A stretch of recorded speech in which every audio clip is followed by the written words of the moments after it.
Hello guys, how are you today? So today I'm going to be explaining chapter 4 applications of the derivative, only the grid and top questions. Of course, the rest, if you want to do them, you can do them. But without further ado, I'm going to get started. I apologize for the noise. I turned on my AC. So please do ignore it if it is a bit bothersome. But anyways, without further ado, let's get started with the first question, which is 7 grid 2.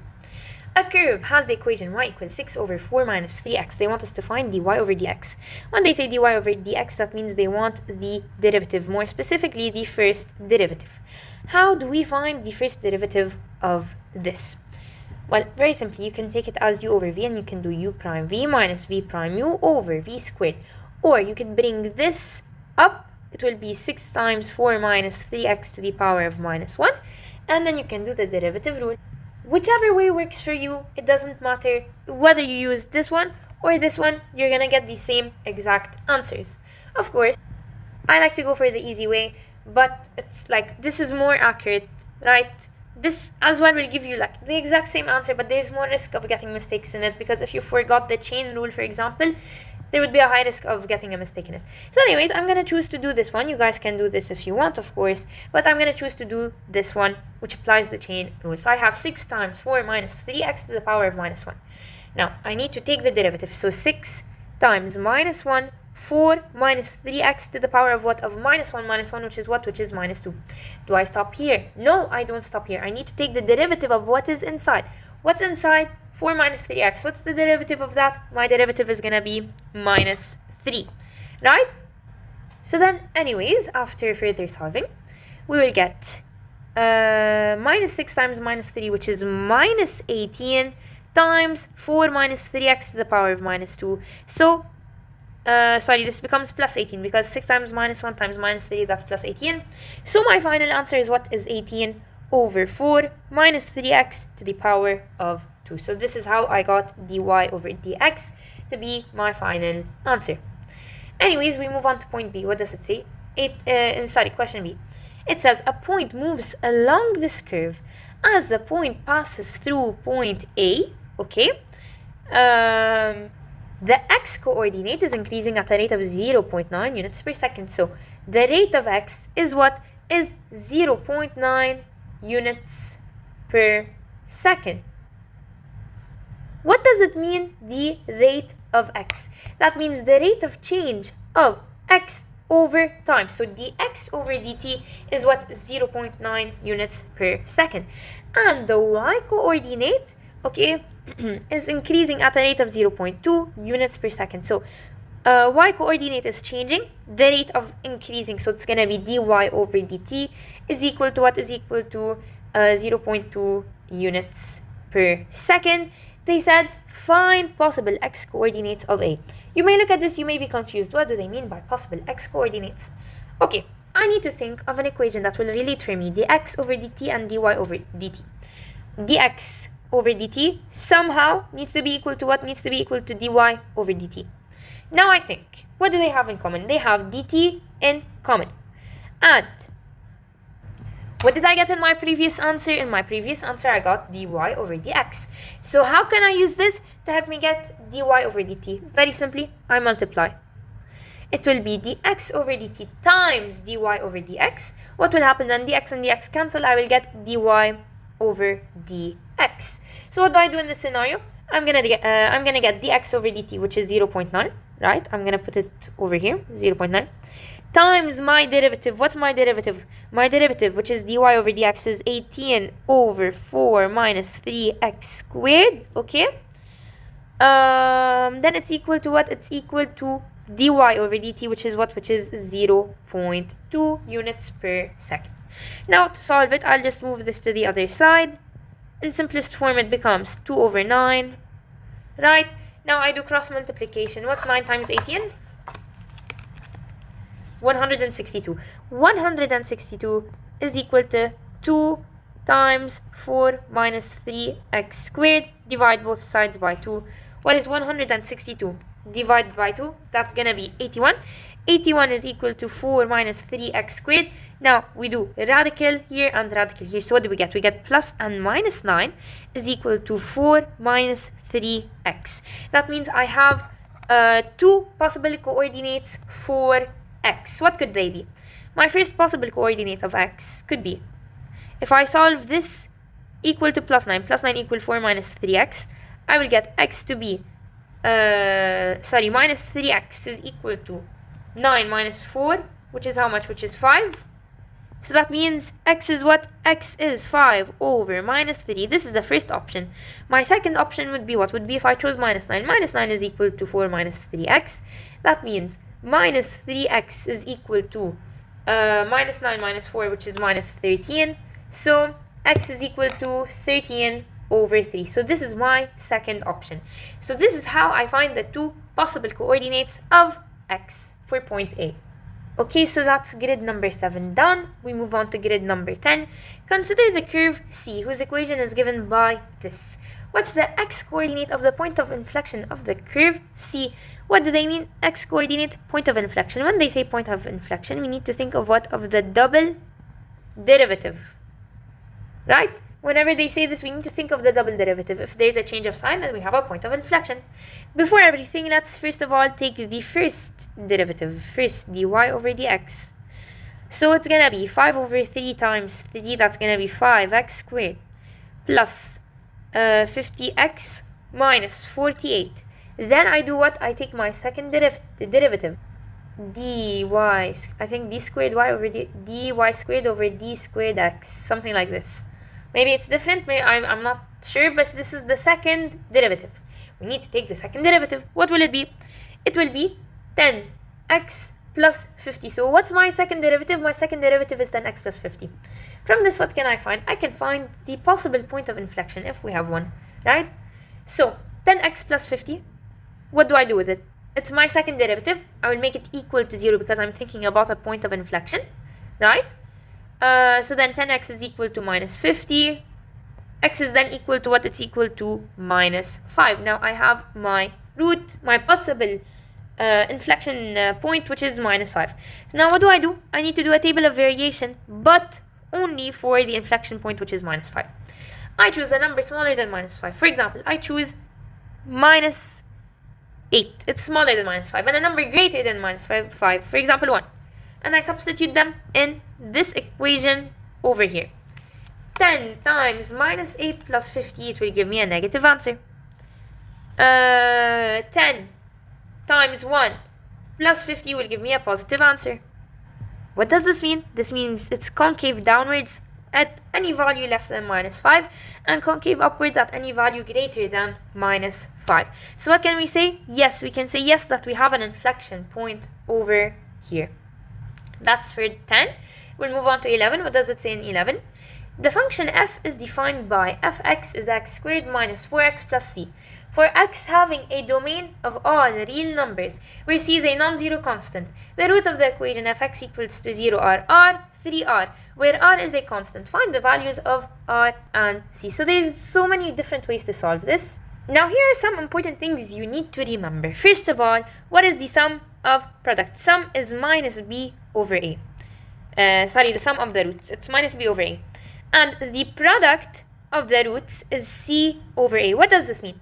What are my roots? My roots are r and 3r. So that means r plus 3r is equal to minus b over a. And my product is r times 3r is equal to c over a. Now, first of all, I know r plus 3r is what? It is 4r, right? r plus 3r is 4r. Now, what can I say from this? It's equal to minus b. My b is minus 4, so minus 4 over what? Over a, which is 1. So 4r is equal to minus 4, which is 4. r is then equal to 1. I now have the value of r. Where can I put it? I can put it over here. So 1 times 3 times 1 is equal to what? Is equal to c over a. A is what? A is 1. So basically c, okay? That means c is equal to 3. So now I have the value of r and I have the value of c. Perfect. Now, write fx in factored form. What do I have? I have x squared minus 4x plus 3 because I found the value. You can factor it by doing mode 5. 3 on the calculator, you have 1 minus 4 and 3. Put it on the calculator, you will get the two roots to be x is equal to 3, x is equal to 1, right? Or you could get it from the previous part where you know that the roots are r and 3r. So you can say that it is, my roots are 1 and 3 times 1, which is 3. So now what do? I do x minus 3, x minus 1. I bring them to the other side so I can make them factorized form. So the factorized form is x minus 3, x minus 1. Now find the coordinates of the turning points on the graph of f. How do we find the turning points? When they say turning points, we directly need to think of the first derivative. Okay, it's gonna make our life so much easier. So I take this, I take the derivative of this, becomes 2x minus 4, x is equal to 2. And then how do I find the value of y? I substitute it in the original equation, so it's gonna be 2. And then if I substitute it in the original equation, 2 squared minus 4 times 2 plus 3 will give me an answer which is minus 1. So this is my turning point, 2 minus 1. That's it for 11. We'll move on to 12. Consider the function given by y equals x squared minus x minus 12 to the power of 4. Use the chain rule to find dy over dx. How do you use the chain rule to find dy over dx? Very simply. You start with this, okay? What's the exponent? My exponent is 4. I will bring it down. 4 times x squared minus x minus 12 to the power of 4 minus 1, which is 3. I don't stop here. I need to take the derivative of what's inside. What's the derivative inside? It's gonna be 2x minus 1. So this is my final answer to find the derivative. Now find the coordinates of any stationary points and determine their nature. Okay, how do we do this? Since we already found the first derivative of this, okay, that means in order to find these stationary points, we will need to make these equal to 0. So I take x squared minus x minus 12 equals to 0. 2x minus 1 is equal to 0. So I will get my roots to be, from here, x is equal to minus 3 and x is equal to 4. I did this by doing mod 5, 3. Here x is equal to 0.5. So I have 3 different possible roots. Now we need to determine their nature. How do we do this? We do the table of variation, right? I have 3 different points. I have minus 3, 0.5, and 4, right? If I substitute, actually let me substitute them in the original equation. If I substitute them in the original equation, I will get 0, and then I will get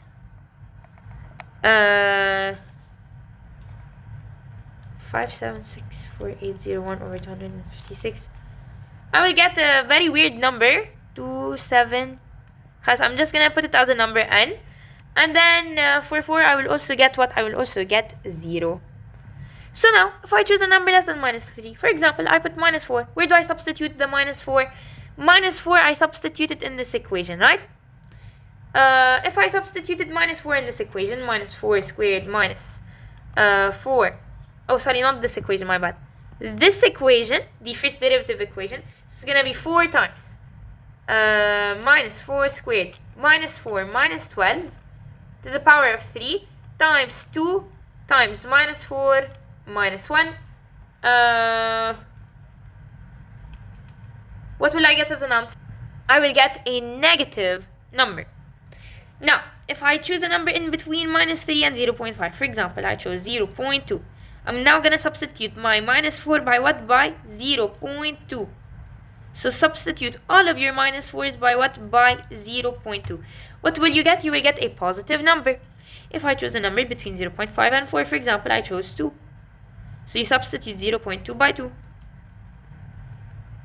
What would you get? You would get a negative answer.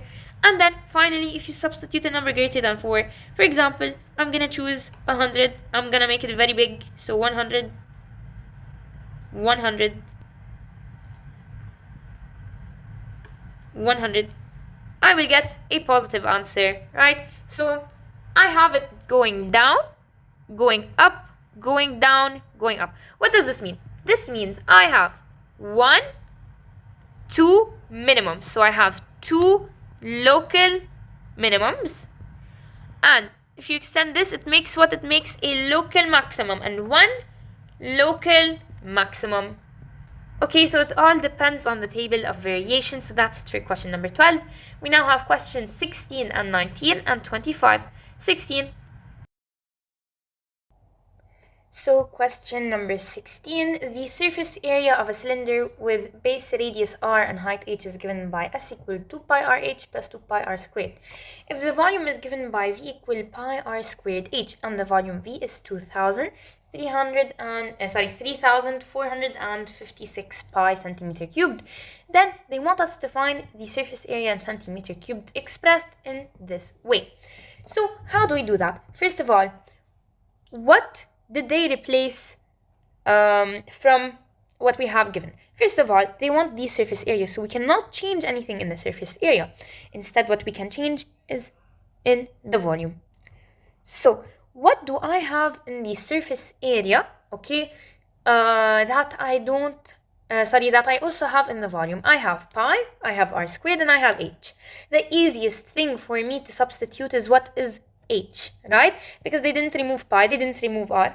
If you check in the expression, they didn't remove pi, they didn't remove r. So the thing that I'm gonna be dealing with is what is h. So h would be equal to v over pi r squared. So now what do? I will substitute h, which is v pi r squared, v over pi r squared. I will substitute it in the surface area equation. So s is equal to 2 pi v over pi r squared plus 2 pi r squared. Oh, I forgot the r over here. 2 pi r times v over pi r squared. So now, after simplification, I will cancel pi and pi. I will cancel r and r squared, right?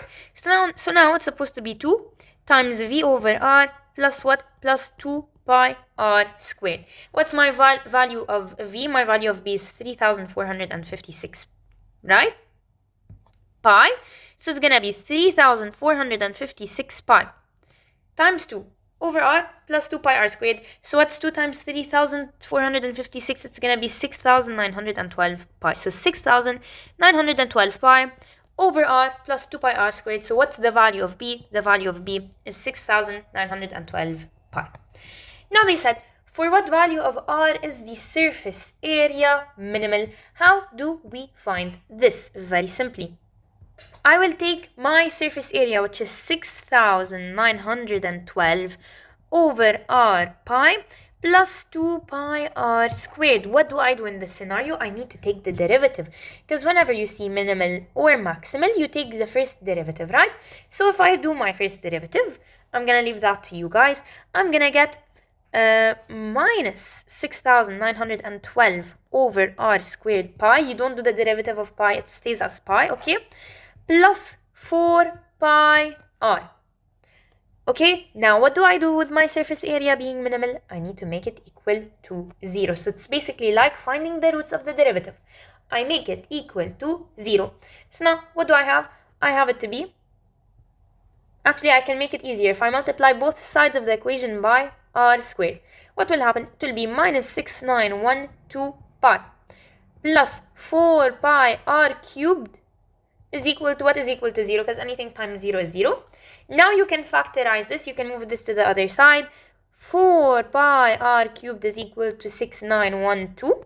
And then pi. No, you can cancel out pi and pi. So this pi goes and this pi goes.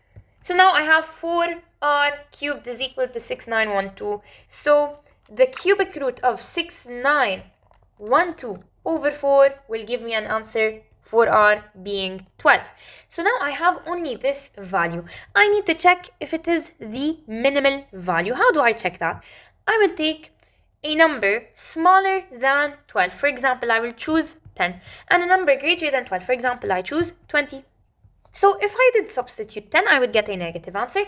And if I substituted 20, I would get a positive answer. So as you can see, it's going down, then it's going up. That means it's what? It's a minimum. This is one way of solving it. Another way of solving it would be what? Would be to take the double derivative, right? So when you take the double derivative, it will be 13824, right? Over r cubed plus 4 pi. So this is my second derivative, right? My double derivative. What do I do now? If I replace my value to be 12 in r, okay? So I do 13824 over 12 cubed plus what? Plus 4 pi, right? So I will get a positive answer. So since my answer is positive, that means it's what? It's minimal. If I got it to be negative, then it would be what? It would be maximal. Perfect. That's it for question number 16. We'll move on to the next grid, which is question number 19. What does it say? It says a square of side x centimeter is removed from each corner of a square cardboard that measures 20 centimeter by 20 centimeter. The sides of the cardboard are then folded vertically upwards to make an open top box of height x. The value of x, for which the volume of the open top box is maximum, is k over 3 centimeters, where k is a whole number to be determined. What is the value of k? So how do we find this? They want us to find the maximum value of x. First of all, we imagine what's happening. I have a square. It's not a square, it's a rectangle. I have a square, right? So they removed from each corner x. So minus x here, minus x, minus x, minus x, minus x, blah, blah, blah, so on and so forth. But what we can notice is that from each side, they're not removing only minus x, they're removing the side value, which is 20. They're removing 2x, x here and x here, so 20 minus 2x. And because it's a square, it's going to be the same thing over here, right? Now, how do you find the volume of this new shape? You will do side times side, so 20 minus 2x times 20 minus 2x, multiplied by the height. What's the height? The height is x, so times x. Now what you need to do is you need to expand it. When you expand it, it becomes 400x minus 80x squared plus 4x3. This you should know how to do it. You should know how to expand it, okay? Now, after doing what? After doing expansion, okay, after expanding everything, I need to find what the maximum value. When they say maximum value, I need to take the first derivative. So let me take my first derivative. Okay, it would be 12x squared plus minus 160x plus 400. Perfect. Now what do? I need to make it equal to 0. So I will get my roots. I can put it on my calculator. Mode 5, 3, 12 minus 160, 400. So I will get 10 and 10 over 3. 10 over 3 is smaller than 10, so I will put it here. Now what do? I need to choose a number smaller than 10 over 3, a number in between 10 over 3 and 10, and a number greater than 10. I will get here to be positive, here to be negative, and here to be positive. So it's going up, then down, then up. So where's my local maximum? My local maximum is over here. So it's going to be 10 over 3. So what's the value of k? The value of k is 10. And just like that, I think we finished the grids. No, we have 25 grid. Question number 25. Which of the following is true about the function f given by y equals fx equal 8x over x squared minus 64? Select all that apply and enter their labels in the same order as they appear. Which of the following is true about the function f given by y equals fx equal 8x over x squared minus 64? So, first of all, we need to look at the numerator and the denominator. Is the highest exponent of the numerator, is it greater than the denominator? Is it equal to the denominator, or is it less than the denominator? Now for greater, we're going to say that the numerator is going to be equal to denominator plus 1. This is the only case we'll have it to be greater. But in our scenario, we have that the numerator is less than the denominator, so we don't have any oblique asymptote. We have the horizontal asymptote directly is y is equal to 0, and the vertical asymptote is that denominator is equal to 0. So if my denominator is equal to 0, I will have my vertical asymptote being plus and minus 8. So y is 0 is my horizontal asymptote. 8 and minus 8 are what? Are my vertical asymptotes. So that's it for 25. Now we reach the top questions. We have top questions until 39. They're all very interesting, important. They may come in the written part, so please, please, please pay attention. So we start with top question 26. What does it say in top question 26? The equation of a curve is y equals x squared minus 4x plus 9. Show that the whole of the curve lies above the x-axis. Okay, so what we need to know, first of all, is what is my domain? My domain, very simply by looking at it, it's gonna be what? It's gonna be all real numbers. Now, another way we could do this. Now, what I need to do is I need to find the minimum point. So let's find the minimum point together. In order to do that, we need to take the table of variation. To take the table of variation, I take my first derivative, 2x minus 4, make it equal to 0. X is then equal to what? X is then equal to 2. So now I have 2 as what? As maybe potentially a minimum point. If I substituted 2 in my if I substituted the number less than 2 in my, what's it called? In my first derivative, I would get what? I would get a negative answer. If I substituted the number greater than 2, I would get a positive answer. So yes, we can confirm that this is the minimum. Now, what do I do with this value? I will take this value and I will choose a number smaller than this value. So what's my minimum? My minimum in the x, it's gonna be 2. What's it gonna be in the y? How do I find this y value? I substitute it over here. So 2 squared minus 4 times 2 plus 9. That will give me an answer of 5. So at 0.25, this is what? This is my minimum. Okay? Now let me choose a number 3, for example. 3, which is greater than 2. If I put it, it's going to be 3 squared minus 4 times 3 plus 9, which is still a bigger number. It's above the x-axis. It's positive. So if I choose 3, I will get it to be positive. If I choose a number smaller, for example, 1 squared minus 4 times 1 plus 9, I will get also a positive answer. So if I choose a number smaller than the minimum, or a number greater than the minimum, I will always end up with a positive value, right? So their y is always what? Their y is always positive. And if their y is always positive, that means it's always above the x-axis. So my curve lies above the x-axis. This is how I prove it. We'll move on to part B. Find the set of values of x for which this is a decreasing function. So for part B, I think we could find it. We already found it. How do we find it when they say decreasing, increasing, maximum, minimum? You take the first derivative and you do the table of variation.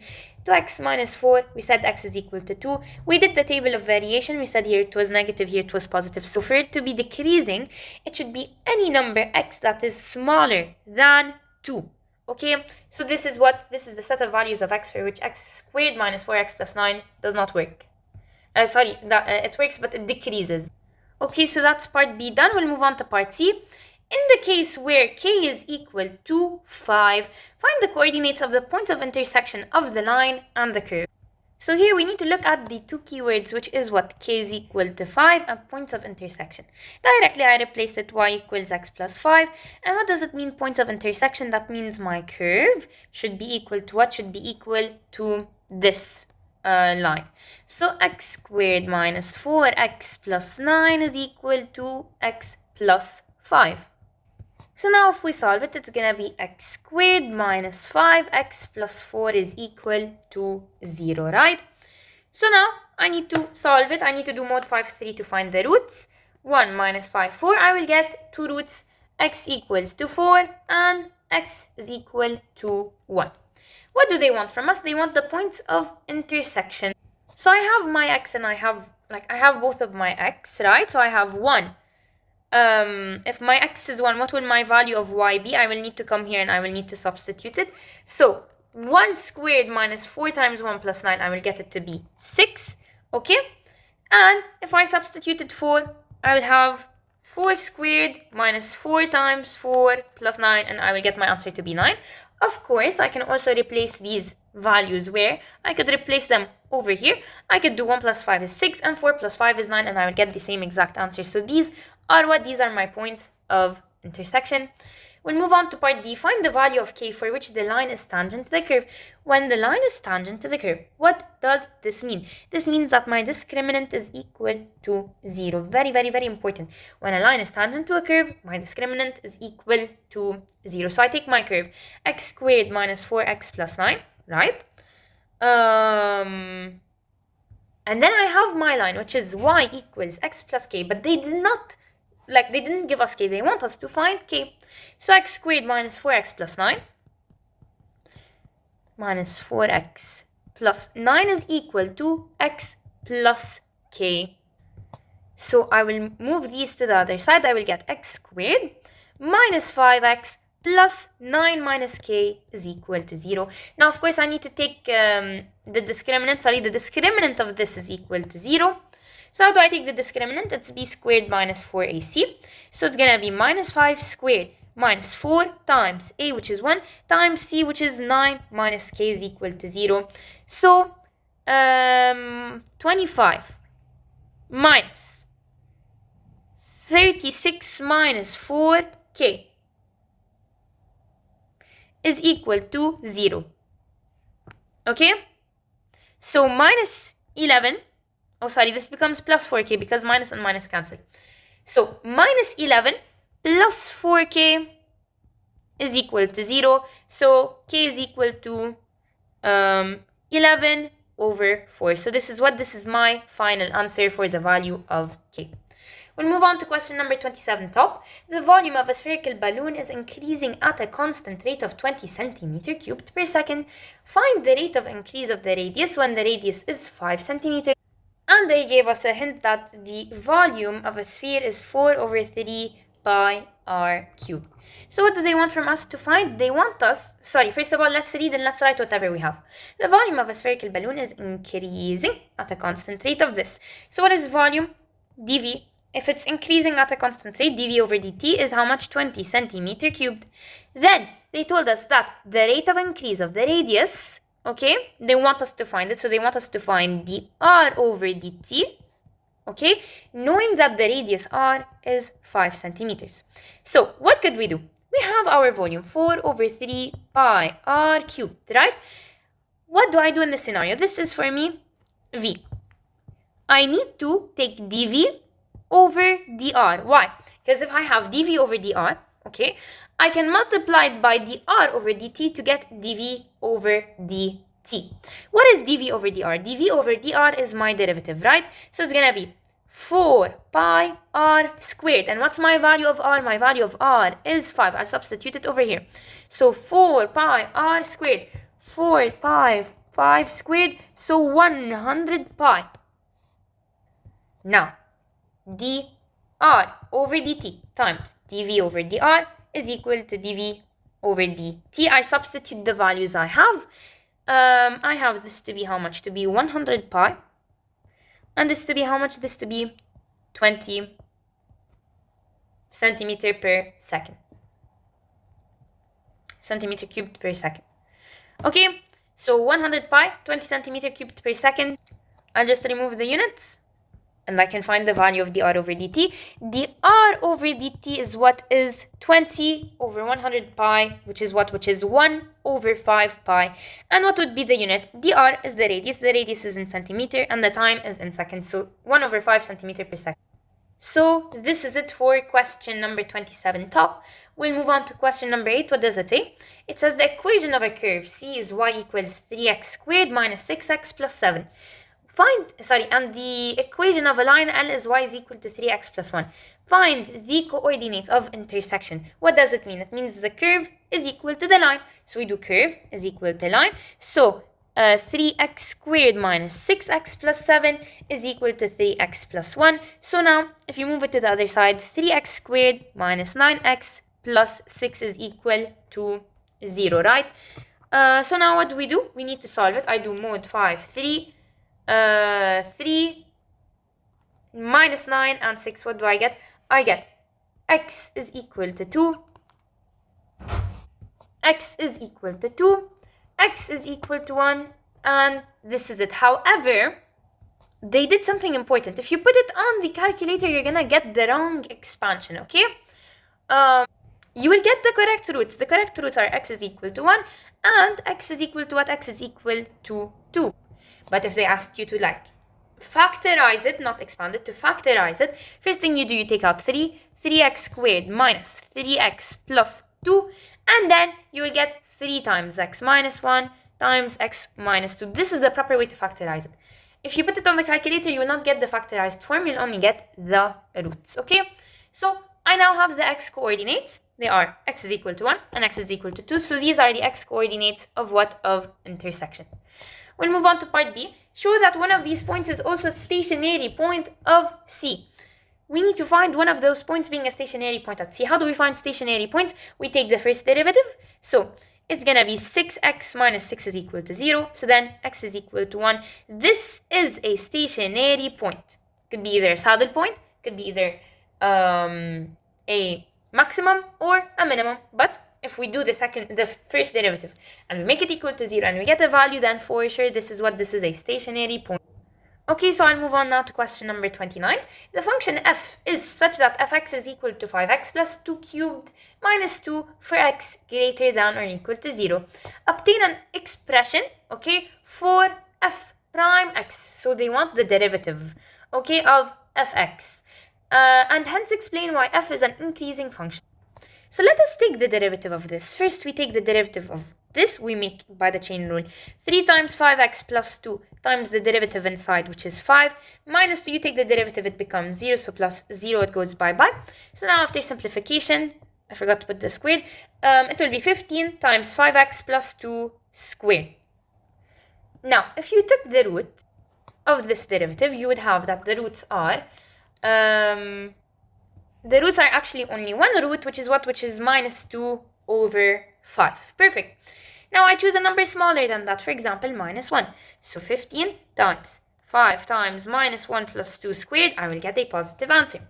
If I substitute a number greater than minus 2 over 5, for example, 3, I substitute instead of x3, I will get a positive answer. So for both cases, both scenarios, we have that the f is what we have, that fx is an increasing function. Why? Because we took the first derivative. From this we can see, do we have local maximum, local minimum, stationary points, and how it's increasing and how it's decreasing. We did this, we got them both here and here to be positive. So due to this, what can we say? Due to this, we can say it's an increasing function. Now they said obtain an expression for f inverse of x and state the domain of f inverse. Okay, so this is something we took last year, okay? 5x plus 2 to the power of 3, right, minus 2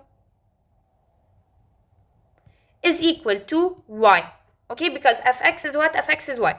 What we said is that we will switch the places of x and y. So this becomes y now and this becomes x now. Now what do I need to do? I need to solve for y to be what? To be the only thing, like y needs to be alone. This is how we solve it. First thing I do, I'll move this to the other side. So 5y plus 2 to the power of 3 is equal to x minus 2. Then what do? I do the cubic root. So cubic root here, 5y plus 2 is equal to what is equal to x minus 2 in the cubic root. Then what do? I move plus 2 to the other side. So 5y is equal to the cubic root of x minus 2 minus 2, right? And then what do? I move 5. So y is equal to the cubic root of x minus 2 minus 2 over 5. So this is what? This is f inverse of x. Now, state the domain of f inverse. How do I find the domain? I need to check, do I have any radical, any denominator radical? First of all, I check, I have a radical. It's not in the denominator, it's only a radical. So, cubic root of x minus 2, right? But here I have to pay attention. I have another condition, which is what? Which is minus 2. Very important. If you don't include the minus 2, your whole solving would be wrong. So what would my domain be? My domain, this domain over here, it's gonna revolve around what? It's gonna revolve around the domain of the original function. What was my original function? My original function was 5x plus 2 to the power of 3 minus 2 for x greater than or equal to 0. So what is my domain over here? My domain is any value of x greater than or equal to 0. That means I need to solve this, all of it, greater than or equal to 0. So this depends on my original domain, okay? So I need to solve it greater than or equal to 0. So that means the cubic root of x minus 2 is supposed to be greater than or equal to 2. So then x minus 2 is supposed to be greater than or equal to 8. So then x... Oh, you see I did something very bad. I moved minus 2 to the other side and I kept it as minus 2. You see, if I did not realize now, I would have ruined the whole equation. خلاص, it's fine. At least I realized now. Okay, please don't do this mistake. Look what happened. I moved -2. I moved it to the other side and I kept it as -2. Please don't do these silly mistakes. It's okay if I do them here and you do them here, but in the exam, don't do them, okay? So now it becomes a cubic root of x plus 2 is greater than or equal to 2. So x plus 2 is greater than or equal to 2. So x is greater than or equal to 6. Okay, so this is how we find the domain. X is greater than or equal to 6. We'll move on to question 30 top. The equation of a curve is y equal 1 over 12, blah, blah, blah. They want us to find the derivative. Let's find the derivative, very easy. It's gonna be 1 over 12 times 3 times 4x minus 3 to the power of 2 times the derivative of what's inside, which is 4, minus 1. So it's gonna be basically 4x minus 3 squared minus 1. This is my derivative. So we finished part A, we'll move on to part B. What does it say in part B? Find the equation of the tangent to the curve at the point where the curve intersects the y-axis. Now, this is important. If it intersects the y-axis, that means our x is 0, right? So in order to find the slope, I have already my first derivative. I'll substitute 0, I'll get my slope. So 4 times 0 minus 3 squared minus 1. So we get it to be 9 minus 1, which is what? Which is 8. So this is our slope. Now we need to find the value of y. How do you find the value of y? You substitute 0 over here. So it will be 1 over 12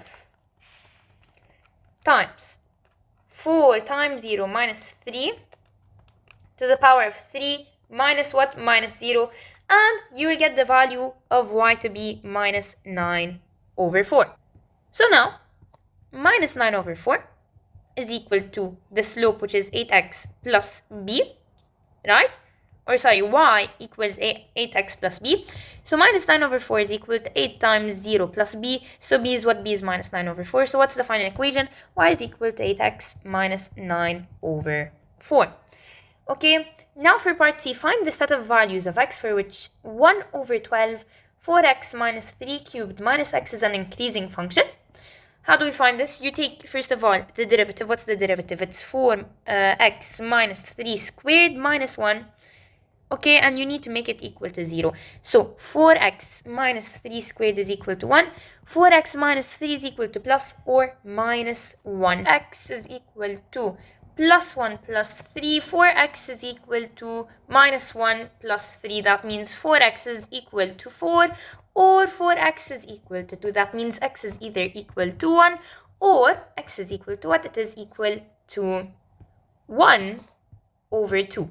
Now what do we need to do? We need to do the table of variation, right? So we put, actually we only need 2. We put 1 over 2 and 1. So then what's going to happen if I substitute a value less than 1 over 2? For example, 0.1. I substitute it in here, or no, in the derivative, which is over here. For example, 4 times 0.1 minus 3 squared minus 1. This will give me a positive answer. If I choose a number in between 1 over 2 and 1, for example, 0.6, so it would be 4 times 0.6 minus 3 squared minus 1. I would get a negative answer. And then if I got a number greater than 1, for example 3, I would get a positive answer. That means it's increasing for any value less than half and any value greater than 1. We move on to 31. A solid block in the form of a prism has a square base of side x centimeters. The height of the block is h centimeters and the total surface area of the block is 600 centimeter cubed. Express h in terms of x and show that volume, v centimeter cubed, of the block is given by v is equal to 150x minus 1 over 2x cubed. So, now, they told us that the surface area of the block is 600 centimeter cubed. So let us write the equation of the surface area of the block. So let's imagine a block like this, yeah? This is our block. So our block has 1, 2, 3, and then from the other side, 4. Okay, I don't know if you're imagining it with me. Let me try to draw it a bit properly. 1 second. Okay, this is a better block. So we have one side, then two sides, then three sides, then four sides, and then five and six sides, right? Now they didn't tell us it's a cube, they told us it's a prism with a square base. What does this mean? This means the base that we're looking at, I'm gonna say that this is the base, it's a square, okay? It has equal side lengths, like the equal side, they're both x, I'm gonna call them both x, and then for the height of the prism, it's gonna be the height, what? The height h. Let me choose a different color, or I'll just like extend it here, h. So how would the surface area work out? That means we need to find the area of every single side and then add it all together. First of all, we have this side over here and this side on top, the bottom and the top. They both have the same area, which is x squared. So we do 2x squared. Then what do we have? We have this side here and this side here and this side from the inside and this side from this side. This is what? This is four sides that have an area of what? Of x times h. So plus 4xh, and this is what? This is our surface area. I hope my graph is clear. Like you're imagining what I'm imagining as well, okay? So this is the surface area of our prism. Now, we know that the volume of the prism is going to be x times h, because x times h, right? So it's gonna be what? It's gonna be x squared times h. Perfect. So what do they want us to find? They said express h in terms of x. What does this mean? This means we need to find h in terms of x. So I have my volume over here, it has x, and I have my area over here, it has x and h. I'm gonna use my area because it's the only one that has h, okay? So I'm gonna solve this equation in order to find h. First thing I do is I move this to the other side, so now it's area minus 2x squared is equal to 4xh, then I divide by 4x. So area minus 2x squared over 4x is equal to h. And they gave us that the total surface area of the block is 600 centimeter cubed. So 600 is 600 minus 2x squared over 4x is equal to what? Is equal to h. Now,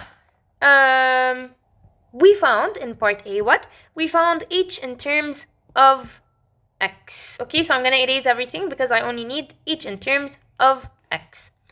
Now they want us to find the stationary value of v. How do we find the stationary value of v? First of all, I'm going to substitute h in this equation over here because I didn't continue reading in part A. They want the volume v, okay? They want us to prove that the volume v is given by this. My bad, I didn't continue reading. So it would be x squared times h, which is 600 minus 2x squared over 4x. Okay, now what do we need to do? We just simplify. So x squared times 600 over 4, that's 150 over x, minus 1 over 2x. 1 over 2x, okay? Then you distribute the x squared, so what's it gonna be? It's gonna be 150x minus 1 over 2x cubed, and there you go. This is how we got our answer. Now they want what? They want the stationary, let me just erase everything now. They want the stationary value of v. How do you find the stationary value of v? First of all, you take what we found, which is, what was it? It was 150x minus 1 over 2x cubed, right? This is what we found. And we take the derivative of it. When you take the derivative, it's going to be 150 minus 3 over 2x squared. Now, what do? We make it equal to 0. You can put it on the calculator mode. 3 minus 3 over 2, 0, 150. And you will get your root to be what? To be 10 and minus 10. So I have two stationary points to be 10 and minus 10. Now, logically speaking, can my side, okay, because whatever we solved, it's the value of x. Can my side of a square be a negative number? For sure not. You can't take it to be a negative number, so you will take always the positive value, which is 10. Now, what do I do with 10? With 10, I will substitute it in the original equation over here. So 150 times 10 minus half times 10 cubed. What will I get as an answer?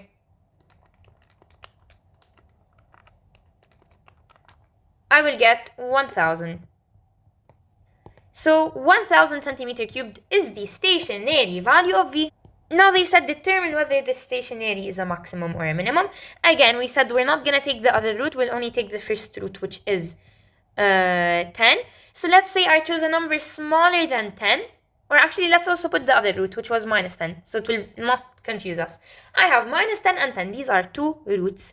If I chose a number smaller than minus 10, for example, minus 11, and I substituted it in the derivative over here, it would be 150 minus 3 over 2 times minus 11 squared. I would get a negative answer. If I chose a number in between minus 10 and 10, for example 5, I would get a positive answer. And if I chose a number greater than 10, for example 20, I would get a negative answer. So going down, going up, going down. We only care about 10. At 10, I have a local maximum. So my stationary point at this point is a local maximum. We move on to question number 32. A curve has the equation y is equal to x cubed plus 3x squared minus 24x plus k, where k is a constant. Write an expression for the derivative, okay, of this. How do you find the derivative? Very simply, as if you would find any other derivative, it would be 3x squared plus 6x minus 24. This is the expression of the derivative. Find the x coordinates of the two stationary points. When they say stationary points, you take the first derivative, you make it equal to 0. So mod 5, 3, 3, 6, minus 24. I will get my two stationary points to be 2 and minus 4. So x is equal to 2 and x is equal to minus 4. Find the two values of k for which the curve has a stationary point on the x-axis. What does this mean? When it's on the x-axis, what does this mean? This means my y is equal to 0. So if I substituted 2 and minus 4 in this equation, I should get an answer of 0 in order to be able to find the two values of k that will give me this condition. So first of all, 2 cubed plus 3 times 2 squared minus 24 times 2 plus k is equal to 0. So 2 cubed plus 3 times 2 squared minus 24 times 2.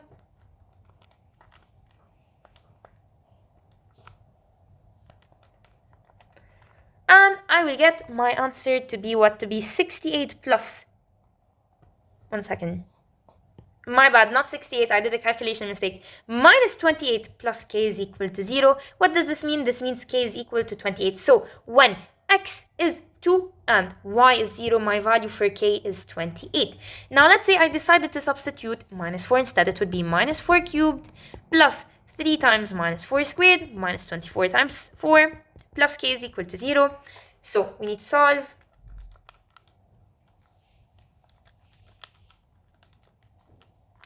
We would get, oh, by the way, there's a minus over here.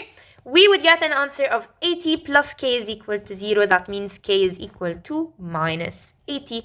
And that means for my value of x being minus 4 and my value of y being 0, my k is minus 80. Perfect. We move on to 33 top. The diagram below shows the cross section of a hollow cone and a circular cylinder.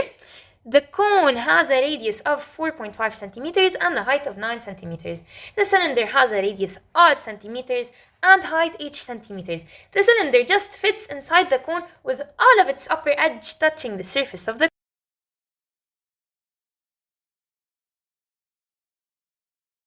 So now, for top question number 33, the diagram below shows the cross-section of a hollow cone and a circular cylinder. The cone has a radius of 4.5 centimeters and a height of 9 centimeters. The cylinder has a radius r and a height h. The cylinder just fits inside the cone with all of its upper edge touching the surface of the cone. Express h in terms of r. So, what's h? h is here. And then r is here. And we're talking about a cylinder. What's the volume of a cylinder? First of all, the volume of a cylinder is pi r squared plus pi r h. This is the volume. No, sorry, my bad. I put the surface area. The volume of a cylinder is pi r squared h, right? So I need to write h in terms of r. How do I write that? And then what do we have? We have the radius of the cone, 4.5 centimeters, and the height of the cone, 9 centimeters. Now we can use what? We can use a ratio. What's this ratio? The radius of the cone over the height of the cone. It's going to be 4.5 over 9, which is what? Which is 1 over 2. So now what we could use is the similar triangles. We can take this small triangle on top and this bigger triangle in yellow. Okay? So first thing we did was we found the ratio of the radius to the height of the big cone. Okay? Now what about the smaller cone? The smaller cone, the ratio of the radius to the height would be what? Would be the radius r over the height, which is 9 minus h. Now, ratios are supposed to be equal, so the radius over the height, well, first of all, why did I do 9 minus h? Because all of this is h and all of this is 9. What's going to be this height? It's going to be 9 minus h. Okay, so it's equal to the ratio that we got previously. So now we need to do crisscross. So 2r is equal to 9 minus h. So now h is equal to 9 minus 2r. This is my value of h. What do I do now? I substitute it here. Pi r squared, so pi times 9 minus 2r squared. Oh no, my bad. Pi r squared times h. So pi r squared times h, because we have h 9 minus 2r. So it will be 9 pi r squared minus 2 pi r cubed. And there we go. This is how we got our answer. Okay, so this is our final answer, part B. Given that r varies, find the stationary value of v. How do you find that? First of all, we need to take the derivative, right? So, we take the derivative of this. It's 18 pi r. You don't take pi, you don't do the derivative of pi. Minus 6 pi r squared, right? What do we do now? We need to make it equal to 0. When we make it equal to 0, we will get two values of r. R is equal to 0 or r is equal to 3. Now, I have my two stationary points, which are r is equal to 0 and r is equal to 3. Now, logically speaking, can my radius be 0? Can I have a 0 radius? For sure not. It will not exist if it's 0. So I'm not going to take it. I will take r as 3. And where do I substitute it? In the equation of the volume, which is over here. So 9 pi 3 squared minus 2 pi 3 cubed. You will get what? You will get 27 pi. And this is the stationary value of v. Perfect. We'll move on to question number 34. What does it say in 34? The equation of a curve is y is equal to 8 over x cubed plus 3. Obtain the expression for the derivative. So we need to take the derivative. We can either do u over v, or you can bring it up. When you bring it up, it's 8 times x squared plus 3 to the power of minus 1. You apply the chain rule. So 8 times x squared plus 3 to the power of, you bring minus 1. So 8 times minus 1, x squared plus 3 to the power of minus 1, which is minus 2, times the derivative of whatever is inside, which is 2x, okay? So you're going to get what? You're going to get minus 16x x squared plus 3 to the power of minus 2. So minus 16x over x squared plus 3 squared. Okay, so that's it for this one over here.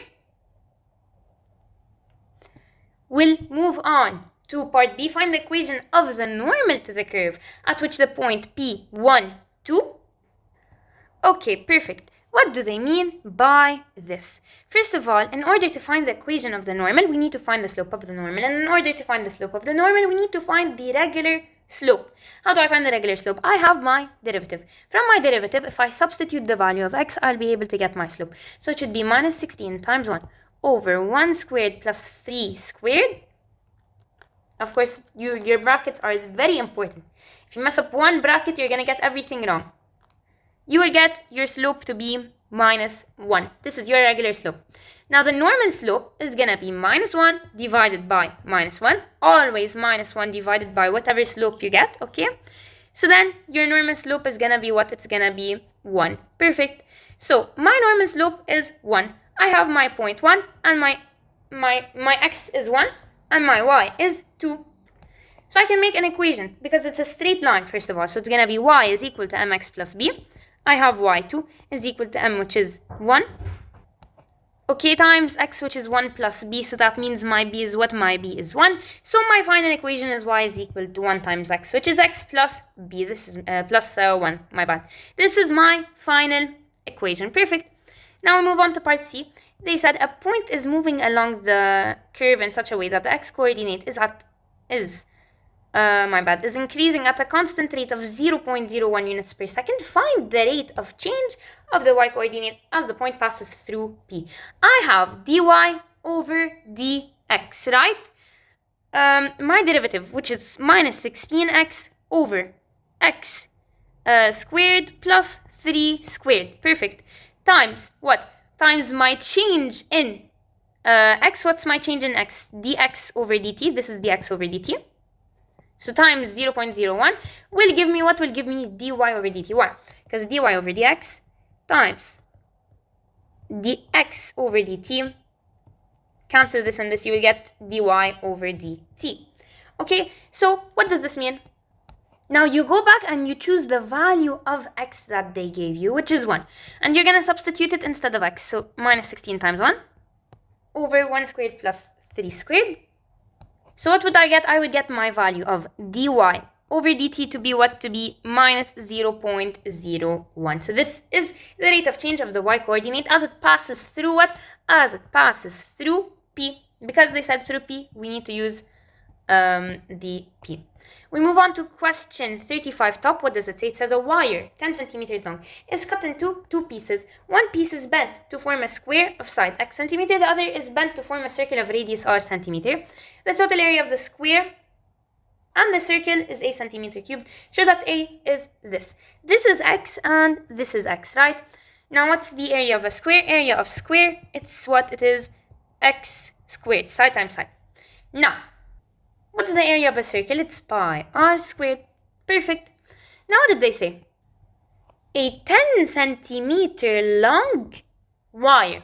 What does this mean? This means the wire was initially 10 centimeters. It's cut into 2 pieces. We don't know if it was cut into 6 and 4, or 5 and 5, or 2 and 8. We don't know how much it was cut into, but we know it was cut into 2 pieces. However, we know that if you add the perimeter of the square to the perimeter of the circle, you will get the value of the wire, the length of the wire, which is 10y. Because the perimeter is the addition of all sides, and the perimeter is basically all sides together. So all sides together should give me 10. How do I find the perimeter of a square? The perimeter of a square is 4 times sides, so 4x, plus the perimeter of a circle, which is the circumference of a circle, which is 2 pi r. 4x plus 2 pi r will give me what? Will give me 10. First of all, this is some very important information I need to know. Now, what do? I need to solve for r, because if you look in this equation over here, they don't have any sign of r. So I need to solve for r. r, 2 pi r, is equal to 10 minus 4x. r is equal to 10 minus 4x over 2 pi. Perfect. I can simplify it. It will become 5 minus 2x over pi. Alright, perfect. Now, what can I do? I can substitute this instead of the r squared over here. So it's gonna be what? It's gonna be pi times 5 minus 2x over pi. And don't forget to square it because it is squared. So now, what do you get? You will get,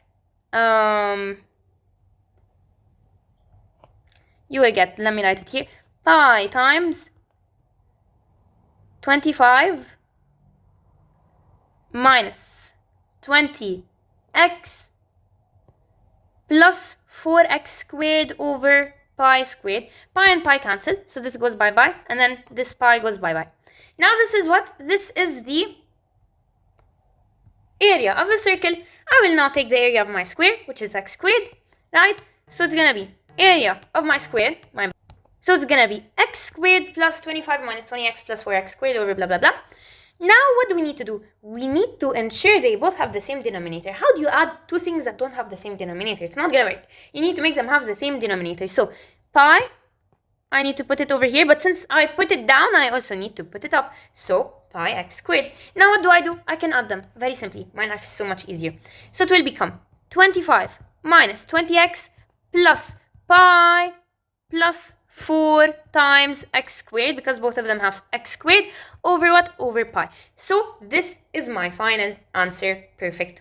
Now what did they say in part B? They said given that x and r can vary, find the values for which A has a stationary point. So because they said stationary value, we need to do what? We need to take the derivative. So let's take the derivative of this. So let's separate them into pi plus 4 x squared over pi, and then into minus 20x over pi, and then into plus 25 over pi. Now we need to take the derivative of each. You don't take the derivative of pi. So this would be 2 times pi plus 4x minus 20, all of it over pi, and then plus 25, because it's a number, you take the derivative, it's going to be what? It's going to be 0. So this is my derivative. I need to make it equal to 0 now. So I move pi to the other side. It's now 2 times pi plus 4 times x minus 20 is equal to 0. 2 times pi plus 4x is equal to 20. Divide both sides by 2. Pi plus 4 times x is equal to 10, right? So x is equal to what? X is equal to 10 over pi plus 4. So this is what? This is a stationary value of what? Of a. Stationary value of x, where a is stationary. Perfect. We'll move on to question 36. What does it say in 36? In 36, a piece of wire of length 20 centimeters bent to form the perimeter of a sector POQ of a circle.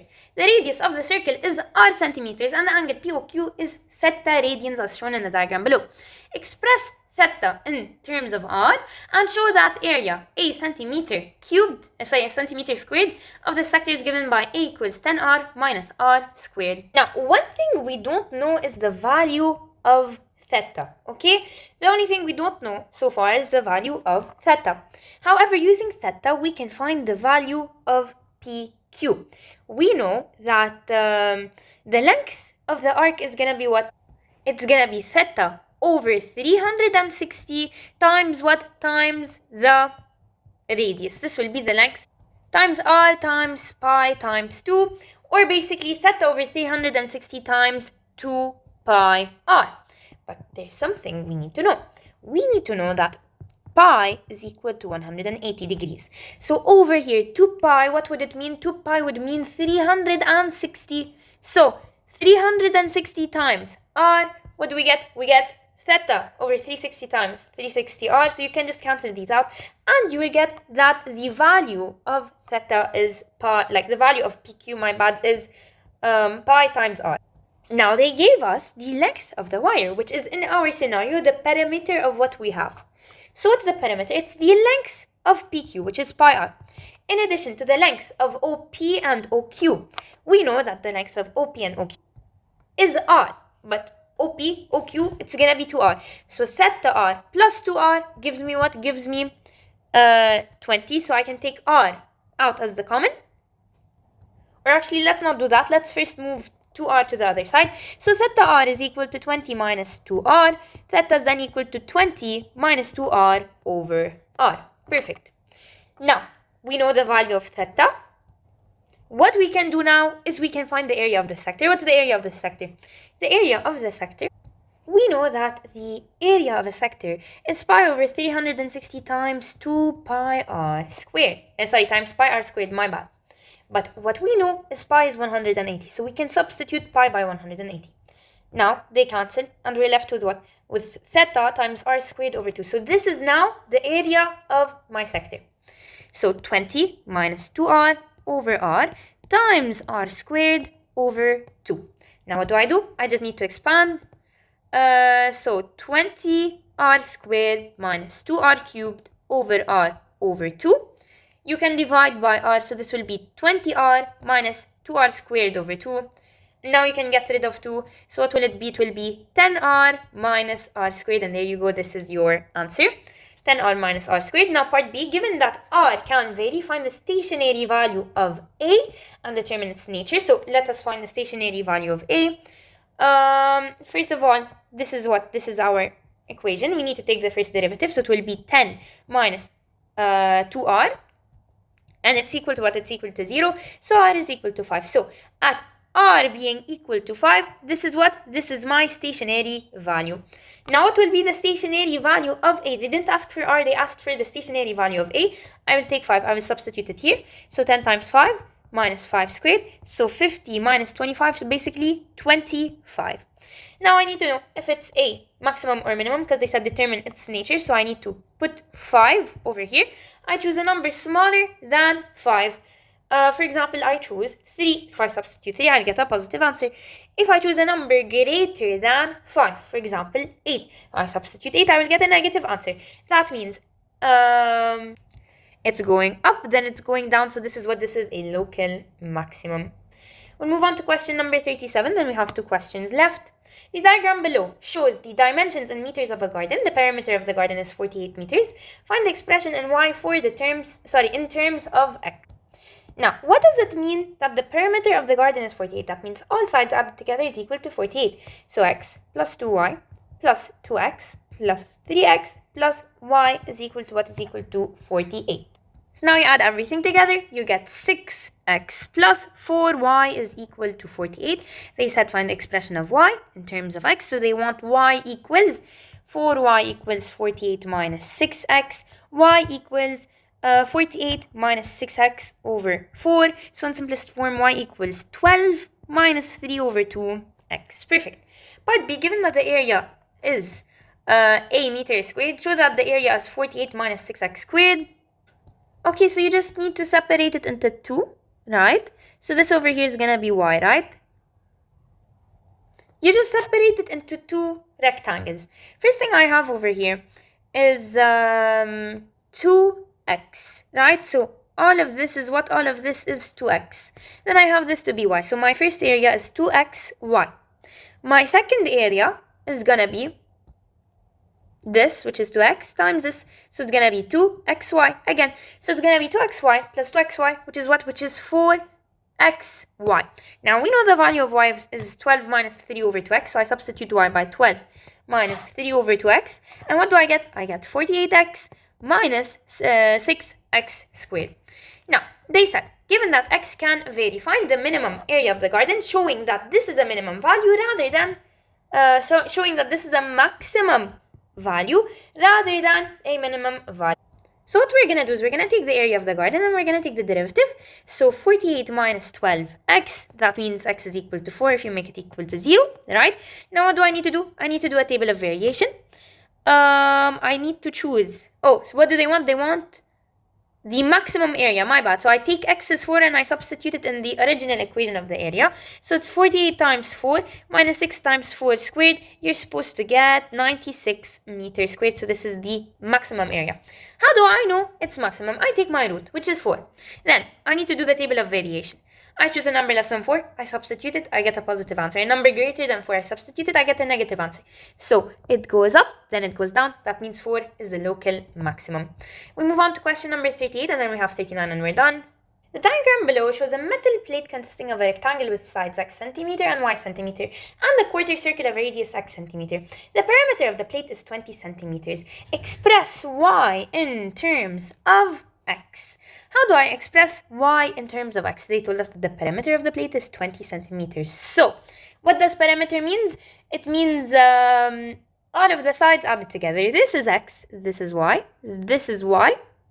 And what's left for us is the angle, the length of the arc. How do you find the length of the arc? Length of the arc, it's gonna be the angle, which for us is 90, over 360 times 2 times pi times the radius, which in our case could be r or x.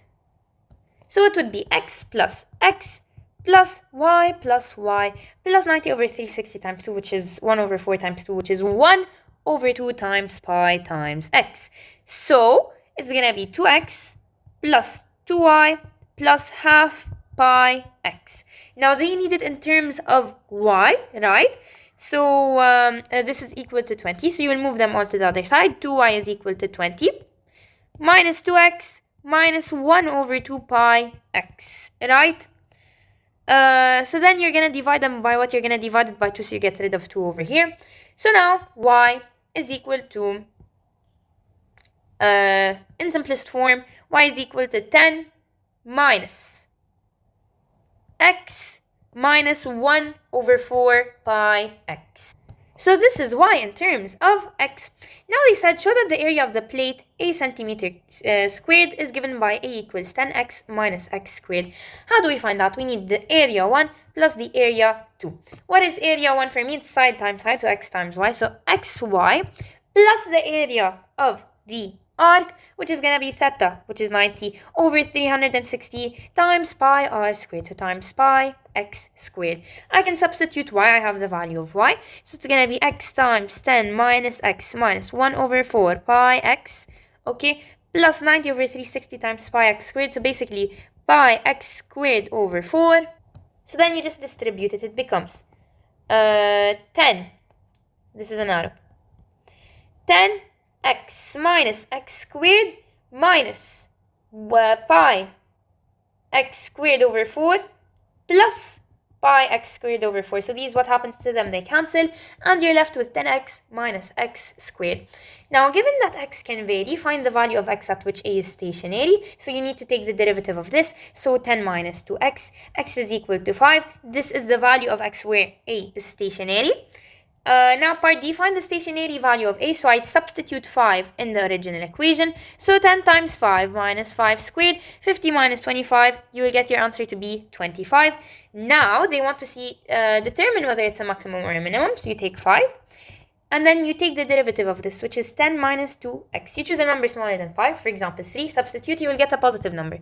A number greater than 5, for example 6, substitute, you'll get a negative number. So it's going up, then it's going down. So this is what a maximum value. That's it for 38.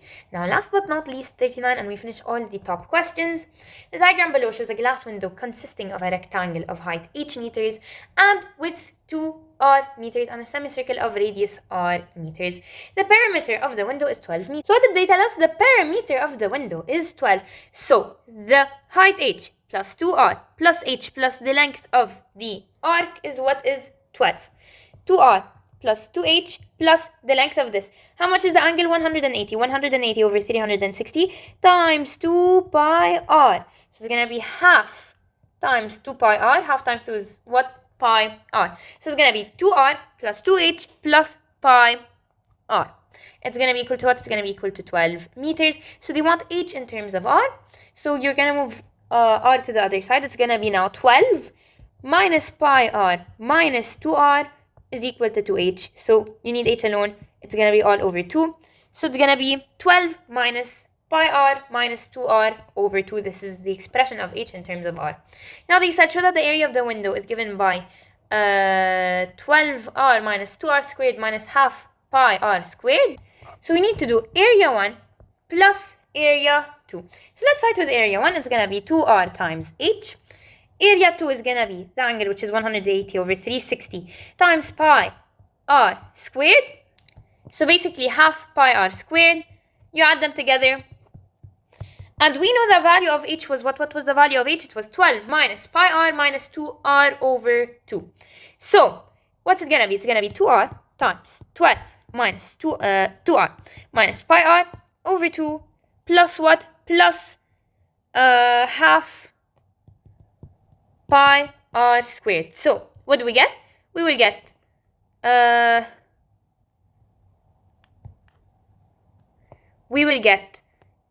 24r minus 4r squared minus 2 pi r squared over 2. So it will be 12r minus 12r minus 2r squared minus pi r squared plus half pi r squared.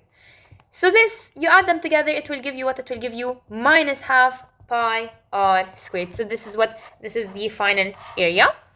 They said given that r can vary, find the value of r for which a has a stationary value. So you need to take the first derivative. So 12 minus 4r minus pi r. You need to find the derivative of this. You make it equal to 0, right? When you make it equal to 0, it's going to be what? It's going to be... you bring 12 to the other side. So minus 4r minus pi r is equal to minus 12. Take out the common, which is r. r minus 4 minus pi is equal to minus 12. So r is equal to minus 12 over minus 4 minus pi. You take out the minus, it will be 12 over what? Over 4 plus pi. This is the value of r, which is a stationary value. Now determine whether it's a maximum or a minimum. So you put 12 over 4 plus pi. You will get 1.68. Now you have to choose between what? Between a number smaller, for example 1, and a number bigger.